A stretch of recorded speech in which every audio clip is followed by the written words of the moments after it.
Hello বন্ধুরা, তিলোত্তমা সিরিয়ালের আজকের পর্বে তোমরা দেখতে পাবে তিলোত্তমা তথা তমসাকে মিথ্যে কথা বলে বাড়িতে আনা হয়। এটা বলে যে তার শাশুড়ি মায়ের অনেক শরীর খারাপ, আর এই ফোন করে বলেছে আলিখ্য। তিলোত্তমা বলে যে বাড়ির বউদের এভারেজ আইকিউ কিছু মাথা মোটা পুরুষদের থেকেও অনেক বেশি। এটা শুনে তার শ্বশুরমশাই বলে ডোন্ট ক্রস ইওর লিমিট, আর তারপরে তার ভাসুর বলে তুমি কাকে মাথা মোটা বলছো? তিলোত্তমা বলে ইশারাই যথেষ্ট, তাই না ভাসুরটা? তখন আবির আঙ্গুল উঠিয়ে বলে তুমি কিন্তু মাত্রা ছাড়িয়ে যাচ্ছ। তারপর তিলোত্তমা বলে আলিখ্য, আপনার সামনে আপনার বউকে আঙ্গুল তুলে কথা বলা হচ্ছে, হেনস্থা করা হচ্ছে। আমি জানতাম না এই বাড়িতে বাড়ির বউদের সামনে আঙ্গুল উঠিয়ে কথা বলা হয়। এটা শুনে আবিরের বউ বলে সরি, এক্সট্রিমলি সরি। সবাই আবিরকে সরি বলতে বলে, আর আবির সরি বলে সেখান থেকে চলে যায়। তারপর তার শ্বশুরমশাই বলে যে তোমাকে এখানে রাখা হয়েছে কারণ নার্সিং হোম ঘেরাও করা হয়েছে, ঝামেলা হচ্ছে, একটা স্লোগান হচ্ছে তিলোত্তমার বিচার চাই। তারপর তার শ্বশুরমশাই বলে কিন্তু তিলোত্তমা তো বেঁচে আছে, তার উপর কোনো অত্যাচার হয়নি, সে এখনো বেঁচে আছে। তখন তিলোত্তমা বলে কি চাইছেন আপনি? তখন তার শ্বশুর বলে যে তুমি নার্সিং হোমে যাবে আর সবার সামনে বলবে তুমি বেঁচে আছো। এটা শুনে তিলোত্তমা বলে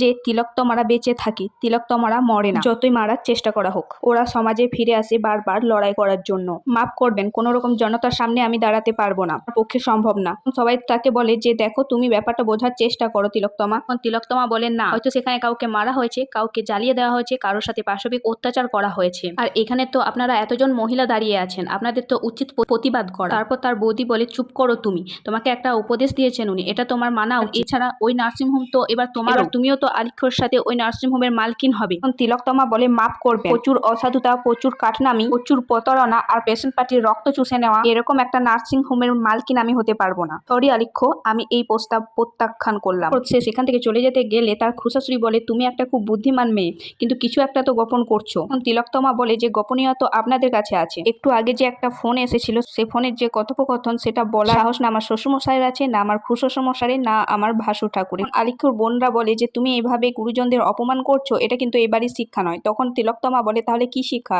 গোপন করা, মিথ্যে কথা বলা? তিলোত্তমা বলে যে সৎ সাহস থাকলে এটা জানান সবাইকে যে নার্সিং হোমে আরেকটা ডেড বডি এসেছে, তাকে খুন করা হয়েছে। সেখান থেকে তিলোত্তমা চলে যেতে গেলে আবার তার বৌদি জিজ্ঞেস করে যে কাল তুমি সিনেমা দেখতে গিয়েছিলে? তখন তিলোত্তমা বলে হ্যাঁ দেখতে গিয়েছিলাম, বিশ্বাস না হলে আলিখ্যকে জিজ্ঞেস করে নাও। তো তিলোত্তমা সেখানে চলে যায়। তারপর চলে যাওয়ার পর আলিখ্যকে সবাই জিজ্ঞেস করে যে কাল তোরা সিনেমা দেখতে গিয়েছিলি? তখন আলিখ্য বলে হ্যাঁ গিয়েছিলাম। আর কাকু তাকে জিজ্ঞেস করে সেখানে কোনো বিশেষ ঘটনা ঘটেছিল?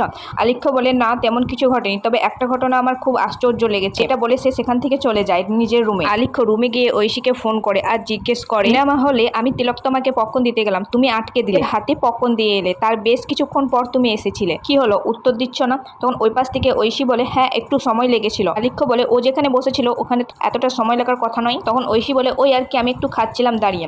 তখন আলিখ্য বলে টিকিট তো তুমি কেটেছিলে। আমার শাশুড়ি মায়ের কথাটা তো খুব লজিক্যাল, যখন 3টে টিকিট একসাথে কাটা হয়নি তখন তোমার আলাদা করে টিকিট কাটার কি দরকার ছিল? তখন ঐশী বলে আসলে সবাই মিলে সিনেমা দেখতে গিয়েছিলাম, এভাবে নষ্ট হয়ে যাবে সেই জন্য কেটেছিলাম। তখন আলিখ্য বলে আচ্ছা আসলে তুমি খুব স্মার্ট, আমি একবার পিছন ঘুরে দেখেছিলাম তিলোত্তমা ছিল না। তখন ঐশী বলে যে ওয়াশরুমে গিয়েছিল হয়তো। তখন আলিখ্য বলে হ্যাঁ হতে পারে, হয়তো আবার নাও হতে পারে। এইসব কথাগুলো তার মা সব শুনে ফেলে, আসলে তাকে তার মা সরি বলতে এসেছিল। কিন্তু এসব আমি কি শুনছি, তোরা কালকে পাশাপাশি বসিসনি, তুই ঠিক আছিস তো, তোদের মধ্যে সম্পর্কটা ঠিক আছে তো? তখন আলিখ্য বলে আমাদের মধ্যে সব ঠিক আছে মা, তুমি এখন যাও, আমি ফ্রেশ হবো। মা সেখান থেকে চলে যেতে গেলে তখনই দেখা যায় তিলোত্তমা বাড়িতে আসে। আর শাশুড়িমা তাকে জিজ্ঞেস করে যে কাল তোমরা পাশাপাশি বসনি, মানে বিয়ের পর যে একটা টাইম স্পেন্ড করবে সেটা তুমি আমার ছেলেকে দিচ্ছ না মনে হচ্ছে। তিলোত্তমা বলে হ্যাঁ কালকে আমার টিকিট আলাদা ছিল, কিন্তু আমার টিকিট আলাদা ছিল বলবো না, একটা টিকিট আলাদা কাটা হয়েছিল, টিকিট পাওয়া যায়নি বলে আমি বসেছিলাম, আমার মনে হয়েছিল নির্লজ্জের মতো আমি আমার হাজবেন্ডের পাশে বসবো না। তখন তার শাশুড়িমা তাকে বলে তুমি খুব স্মার্ট, কিন্তু আমার মনে একটা কু ডাকছে।